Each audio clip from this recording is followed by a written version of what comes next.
بسم اللہ الرحمن الرحیم۔ السلام علیکم۔ کم سے کم ایک دفعہ درود شریف پڑھ کر نیچے کامنٹ میں ڈن لکھ دیجیے۔ دعا سیریز ڈے 3 جس کا ٹاپک ہے کہ دعا کا کیا فائدہ ہے۔ اسٹارٹ کرتے ہیں۔ رب اشرح لی صدری ویسر لی امری واحلل عقدۃ من لسانی یفقہوا قولی ربی زدنی علما اللہم فقہنی فی الدین۔ تو جیسا کہ ابھی آپ لوگوں میں سے کافی سارے لوگ اپنی زندگی کے مشکل حالات سے گزر رہے ہوں گے۔ کوئی کسی سے شادی کرنا چاہتا ہوگا، یا کسی من پسند چیز یا من پسند شخص کو حاصل کرنا چاہتا ہوگا، یا کوئی بھی مقصد پڑھائی سے ریلیٹڈ، جاب سے ریلیٹڈ اس مقصد کو پورا کرنا چاہتا ہوگا، یا کسی کے انتظار میں ہوگا، یا کسی بھی فیصلے کے انتظار میں ہوگا۔ تو اس دوران جب آپ کے پاس سارے دروازے بند ہو جاتے ہیں تو تب آپ کیا کرتے ہیں؟ تب آپ اللہ کی طرف جاتے ہیں، تب آپ دعا کی طرف جاتے ہیں۔ مگر بہت سارے لوگ جن سے جب دعا کا کہا جاتا ہے کہ آپ دعا کریں تو وہ یہ ایک سوال کرتے ہیں کہ دعا کا کیا فائدہ۔ بعض دفعہ تو لوگ یہ کہتے ہیں کہ ہم دعا کیوں کریں، اور بہت سارے لوگ ایسے بھی ہیں جو دعا کرتے ہی نہیں۔ میرے اپنے سرکل میں بہت سارے لوگ ایسے رہ چکے ہیں جو دعا نہیں کرتے، یہ سوچ کر کہ دعائیں تو قبول ہی نہیں ہوتی، کیونکہ ان کو پتہ ہی نہیں ہے کہ دعا کی پاور کیا ہے، اس لیے وہ دعا نہیں کرتے۔ لیکن ان میں سے ایک بڑی تعداد وہ ہے جو دعا اس لیے نہیں کرتی کہ وہ کہتے ہیں کہ میری مانگنے کا کیا فائدہ، اگر تقدیر میں لکھا ہوا تو وہ مل جائے گا، اور اگر نہیں لکھا تو نہیں ملے گا، میں دعا کیوں کروں۔ اور پھر یہ بھی سوچتے ہیں کہ جو چیز مجھے نہیں ملنی اس کے لیے میں دعا کیوں کروں۔ بہت سارے لوگ ایسے بھی ہیں جو یہ بھی سوال کرتے ہیں۔ تو ہو سکتا ہے آپ کے ذہن میں بھی یہ بہت ساری باتیں آ رہی ہوں کہ میرے مانگنے کا کیا فائدہ، ابھی تک تو ملا نہیں، کافی عرصے سے مانگ رہی ہوں، کافی ہفتوں سے مانگ رہی ہوں، کافی سالوں سے مانگ رہی ہوں یا مانگ رہا ہوں، تو میں اب دعا کیوں کروں، کیونکہ میری دعا تو قبول ہونی ہی نہیں ہے۔ تو اگر اب میں دعا کروں گی تو اب کیا ہو جانا ہے، اب کیا مجھے مل جانا ہے۔ تو وہ تقدیر کو نہ سمجھ نہیں پاتے۔ وہ سمجھتے ہیں کہ دعا جو ہے وہ ایک بیکار عمل ہے، انہیں دعا کی پاور کا پتہ نہیں ہوتا۔ تو اب آپ اس کی مثال یوں لیں، جیسے آپ پڑھتے ہیں نا، آپ پڑھتے ہیں، اس کے بعد آپ ایگزام دینے جاتے ہیں۔ اگر آپ ایگزامینیشن ہال میں بیٹھے ہیں اور اب آپ سوچیں میں کچھ نہیں لکھوں گی، اگر میری تقدیر میں ہوگا تو میں پاس ہو جاؤں گی، تو اگر آپ کے اس عمل کو کوئی عقل والا انسان دیکھے گا نا تو وہ کیا کہے گا؟ وہ آپ کو احمق کہے گا، بے وقوف کہے گا۔ یعنی ایسا کیسے ہو سکتا ہے کہ آپ نے پورا پیپر پڑھا ہے اور آپ نے کچھ سالو نہیں کیا کہ قسمت میں ہوگا تو میں پاس ہو جاؤں گی یا پاس ہو جاؤں گا، ٹھیک ہے نا؟ اسی طریقے سے اگر کوئی انسان پڑھتا ہے، اس کے بعد اس کو جاب کرنی ہے، تو اگر وہ اپنی سی وی کو ڈراپ نہیں کرے گا تو اس کو جاب کیسے مل جائے گی؟ یعنی کہ اس کو اپنی سی وی کو تو ڈراپ کرنا ہی کرنا ہے، تب جا کے اس کو اپنی جاب ملے گی نا۔ تو یعنی اس کو کیا کہتے ہیں؟ اس کو کہتے ہیں کہ اسباب کو اختیار کرنا، جو کرنا لازم ہوتا ہے۔ اللہ تعالیٰ نے کہا ہے کہ اللہ تعالیٰ رزق جو ہے وہ اللہ تعالیٰ کے ہاتھ میں ہے، مگر اللہ تعالیٰ نے ہمیں یہ کہا ہے نا کہ آپ لوگ محنت کریں، جاب کریں، آپ لوگ ملازمت کریں، پھر ہی جا کے آپ کو آپ کا رزق ملے گا۔ ایسے تو بیٹھے بٹھائے تو آپ کے پاس رزق نہیں آ جائے گا نا۔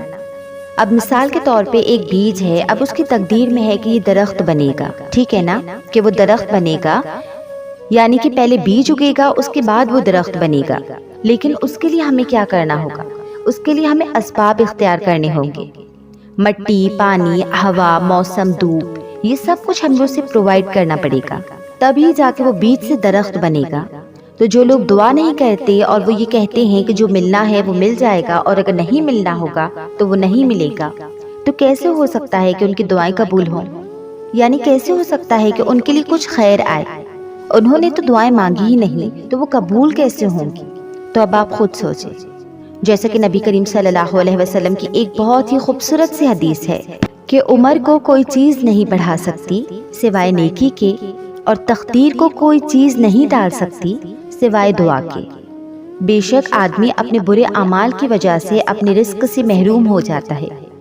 تو اس کا کیا مطلب ہے؟ کہ نیک عمل کریں گے تو ہی تو ہماری عمر میں اضافہ ہوگا، یعنی آپ کی تقدیر میں لکھا ہے کہ آپ نے نیک عمل کرنے ہیں، اگر آپ نیک عمل کریں گے تو ہی آپ کی عمر میں اضافہ ہوگا، آپ کی عمر بڑھے گی۔ اور ایک اور امپورٹنٹ بات کہ جو آپ کی تقدیر میں ہے، جو کہ لکھ دی گئی ہے، اور اس کو کوئی چیز ٹال نہیں سکتی سوائے دعا کے۔ جیسے سپوز کریں آپ بیمار ہو گئے، آپ کی تقدیر میں لکھا تھا کہ آپ بیمار ہوں گے، اب آپ نے دعا کی اور آپ ٹھیک ہو گئے، یہ بھی آپ کی تقدیر میں لکھا تھا، تو اس کا کیا مطلب ہے کہ جو دوسری والی تقدیر ہے اس نے پہلے والی تقدیر کو بدل دیا، ٹھیک ہے نا؟ یعنی اگر آپ دعا نہ کرتے تو ہو سکتا تھا کہ آپ کی طبیعت مزید بگڑ جاتی۔ تو آپ اس سے اندازہ لگائیں کہ دعا کا اس چیز سے کتنا گہرا تعلق ہے، تقدیر کا اور دعا کا۔ تو آپ کو اس چیز کو سمجھنا ہے۔ اور جو لوگ برے اعمال کرتے ہیں وہ اپنے رزق سے محروم ہو جاتے ہیں کہ رزق ان کی قسمت میں لکھا تھا، لیکن انہوں نے اپنے برے اعمال کی وجہ سے اپنی تقدیر سے اپنے رزق کو مٹا دیا، یعنی برے اعمال کر کے وہ اپنے رزق سے محروم ہو گئے۔ تو دیکھیں یہ کتنی امپورٹنٹ چیز ہے جسے لوگ مس کر رہے ہیں، صرف یہ سوچ کر کہ تقدیر میں ہوا تو ایسا ہو جائے گا اور اگر نہیں ہوا تو ہمیں نہیں ملے گا، جبکہ آپ کی تقدیر میں یہ لکھا تھا کہ آپ دعا کریں گے تو ہی یہ چیز آپ کو مل جائے گی۔ تو دیکھیں یہ خیر کی چیز ہے، کتنی بھلائی کی چیز ہے۔ اللہ انتظار کر رہے ہیں کہ میرا بندہ مجھ سے مانگے تو میں اس کو یہ چیز دوں۔ جیسے مثال کے طور پہ ایک دکان ہے، وہاں پر کوئی ایک چیز ہے جس پہ بائی ون گیٹ ون کی بنیاد پر کوئی چیز ہمیں فری مل رہی ہے۔ اب وہاں پہ یہ شرط ہے کہ آپ اس دکان پہ آئیں گے تبھی جا کے آپ کو وہ فری والی چیز ملے گی نا، بیٹھے بٹھائے تو آپ کو نہیں مل جائے گی۔ یعنی آپ اس چیز کو خریدیں گے تو اس کے ساتھ آپ کو وہ چیز فری مل گئی تو تبھی ملے گی۔ تو اسی طریقے سے دعا کا بھی یہی معاملہ ہے کہ اللہ تعالیٰ کہتے ہیں کہ اگر آپ کو اپنی خواہش چاہیے تو آپ نے اس کے لیے دعا کرنی ہے، دعا مانگنی ہے، دعا کریں گے تو تبھی وہ چیز آپ کو ملے گی۔ تو آپ دعا ہی نہیں کرتے، بس اتنا سا عمل ہے آپ کو اللہ سے مانگنا ہے۔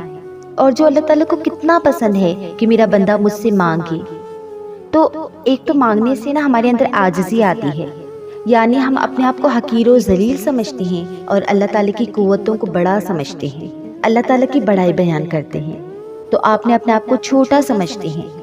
تو جب بندہ اللہ تعالیٰ کی بڑائی بیان کرتا ہے اور اللہ تعالیٰ کے سامنے عاجزی اختیار کرتا ہے تو اللہ تعالیٰ بہت خوش ہوتے ہیں اور اللہ تعالیٰ اسے عطا کر دیتے ہیں وہ چیز جو اسے چاہیے ہوتی ہے۔ تو دیکھیں دعا سے ہمیں کتنے فائدے ہیں۔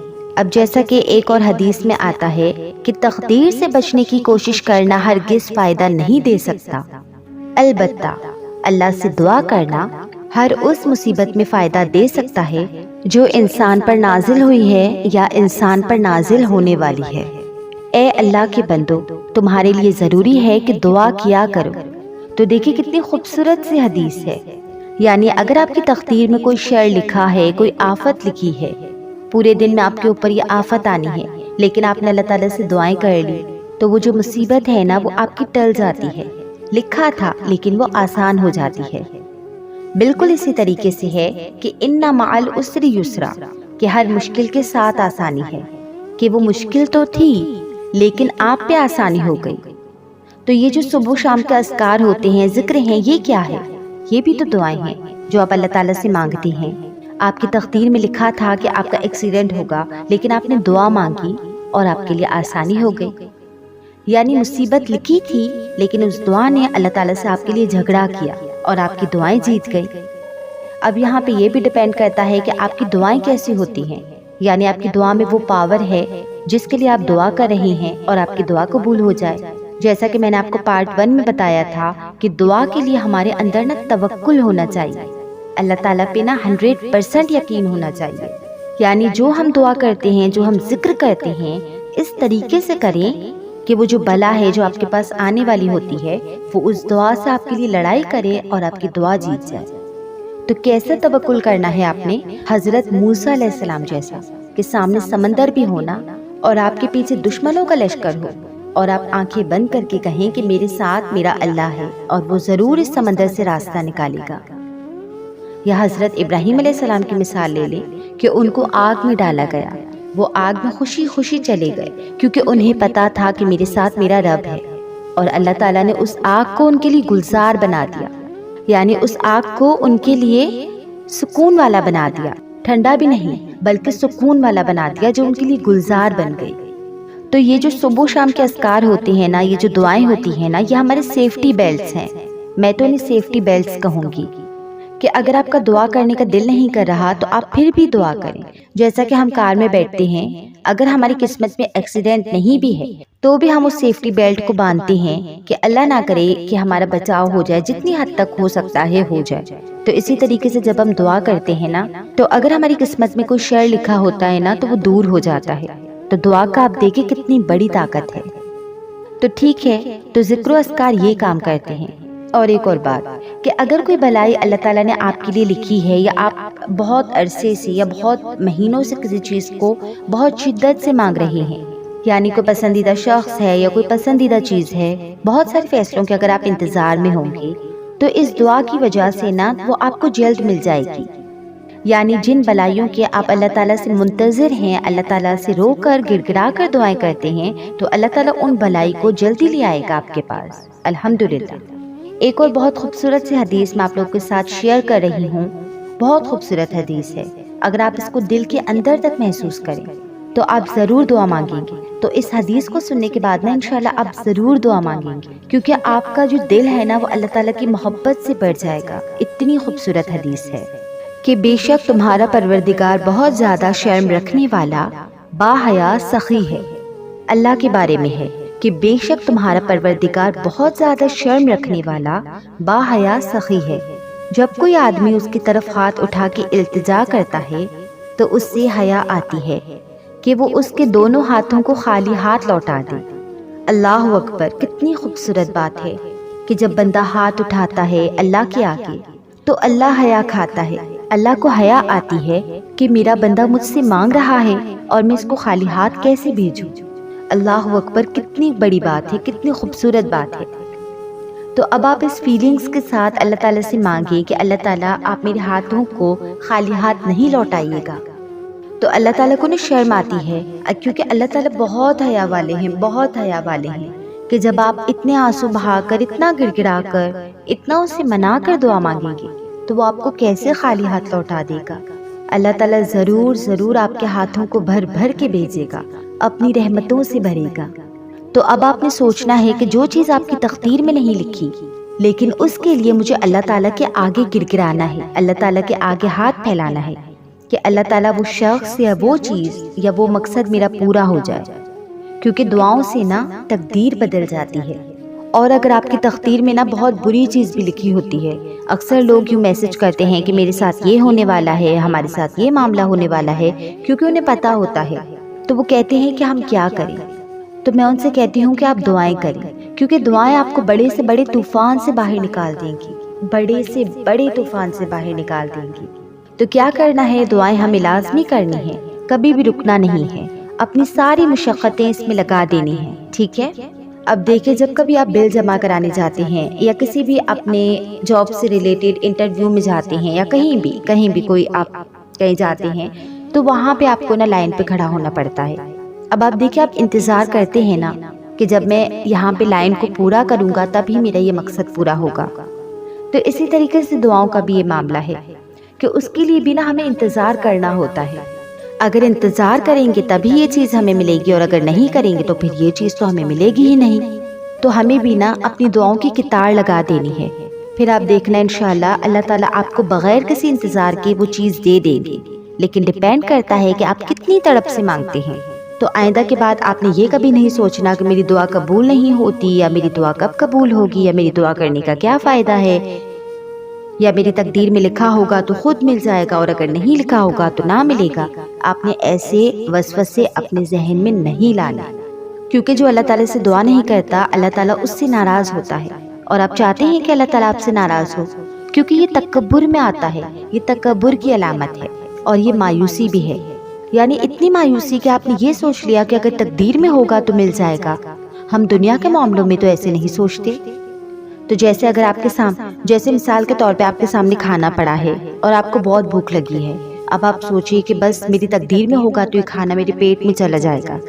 نہیں، آپ ایسا تو نہیں کرتے۔ اس کے لیے آپ بیٹھتے ہیں، آپ کھانا کھاتے ہیں، اپنے ہاتھوں کا استعمال کرتے ہیں، چباتے ہیں، اور پھر جا کے وہ آپ کے پیٹ میں پہنچتا ہے، اور پھر آپ کو طاقت بھی ملتی ہے، انرجی بھی ملتی ہے، پروٹینز بھی ملتے ہیں۔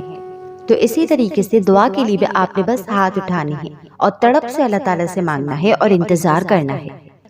اس دنیا میں آپ کو اللہ تعالیٰ سے جو چاہیے آپ مانگیں، اللہ تعالیٰ سے آپ کو مانگنا پڑے گا، کچھ بھی مانگے۔ جیسے ایسا بھی ہوتا ہے نا کہ ہمارے اتنے برے اعمال ہوتے ہیں، ہمیں پتہ ہوتا ہے کہ بس اب مکافات عمل کی چکی چلنے والی ہے، پتہ ہے ہم نے کسی کا دل توڑا ہے، کسی کو برا بلا کہا ہے، کسی کو بیچ راستے میں چھوڑا ہے، ہمیں پتہ ہے، کیونکہ اللہ تعالیٰ کبھی بھی کسی مظلوم کی آہ کو نہیں بھولتا۔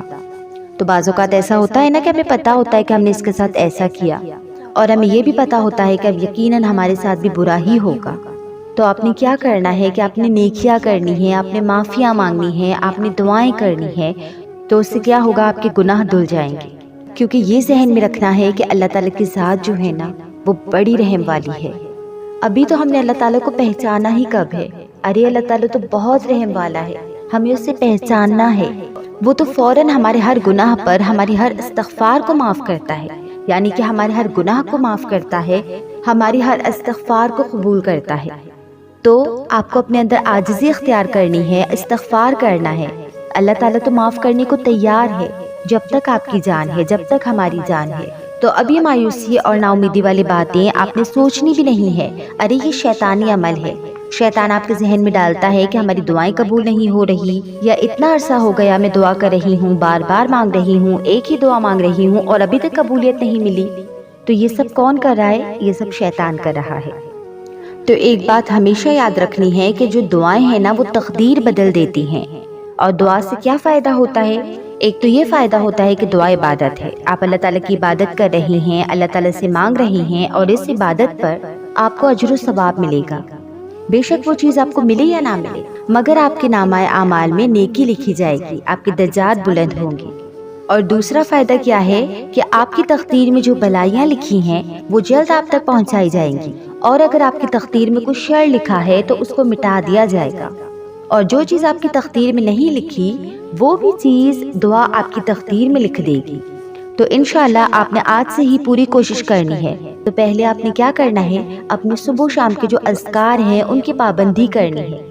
چلتے پھرتے، اٹھتے بیٹھتے، ہر وقت پہ، دن رات میں، ہر وقت میں آپ نے اللہ تعالیٰ کا ذکر کرنا ہے، اللہ تعالیٰ کو اس کے ناموں سے پکارنا ہے، استغفار پڑھنا ہے، صلی اللہ علیہ وسلم یعنی درود شریف پڑھنا ہے، لاحول پڑھنا ہے، جو جتنا بن سکے آپ اتنا یہ پڑھیں، یہ بھی آپ کی عبادت میں کاؤنٹ ہوگا۔ یہ اس ٹائم پہ بھی آپ اپنی دعا کی حالت میں ہیں، عبادت کی حالت میں ہیں، تو ٹھیک ہے۔ تو اپنے ذکر و اذکار خوب کرنے ہیں، خوب دعائیں کرنی ہیں، اپنے لیے بھی خوب دعائیں کریں، اپنے گھر والوں کے لیے بھی کریں، میرے لیے بھی کریں، میری فیملی کے لیے بھی کریں، حتیٰ کہ ہر مسلمان کے لیے، ہر امت مسلمہ کے لیے دعا کریں، کیونکہ دعا میں بہت طاقت ہے۔ ابھی تو آپ نے دعا کی طاقت کے بارے میں جانا ہی کب ہے۔ تو آپ خوب دعائیں کریں، رو رو کر دعائیں کریں، گڑ گڑا کر دعائیں کریں، اور کوئی بھی دعا کا لمحہ آپ نے چھوڑنا نہیں ہے۔ تو انشاءاللہ آپ جس چیز کے، جس خیر کے منتظر ہیں، اللہ تعالیٰ جلد از جلد آپ تک وہ خیر پہنچائیں گے انشاءاللہ خیر۔ تو انشاءاللہ ملتے ہیں اپنے نیکسٹ ٹاپک پہ، دعا سیریز کے ٹاپک نمبر 4 پہ انشاءاللہ۔ تو مجھے بھی آپ لوگوں کی دعاؤں کی بہت ضرورت ہے، مجھے بھی اپنی دعا میں یاد رکھا کریں، اور جتنا ہو سکے اس ویڈیو کو شیئر کریں، تاکہ اگر آپ لوگوں کی وجہ سے کسی انسان کا دعا پہ توکل بڑھے گا، دعا پہ یقین بڑھے گا، تو اگر وہ دعا کرے گا، نیکی کرے گا، تو ثواب جو ہے، جو نیکی ہے، وہ آپ کے بھی نامہ اعمال میں لکھی جائے گی۔ تو اس طریقے سے آپ بھی کار خیر میں شامل ہو جائیں گے۔ تو مجھے بھی اپنی دعا میں یاد رکھیے، اس ویڈیو کو لائک کریں اور میرے چینل کو سبسکرائب کر کے اپنے دوستوں کے ساتھ ضرور شیئر کریں۔ جزاک اللہ خیرا۔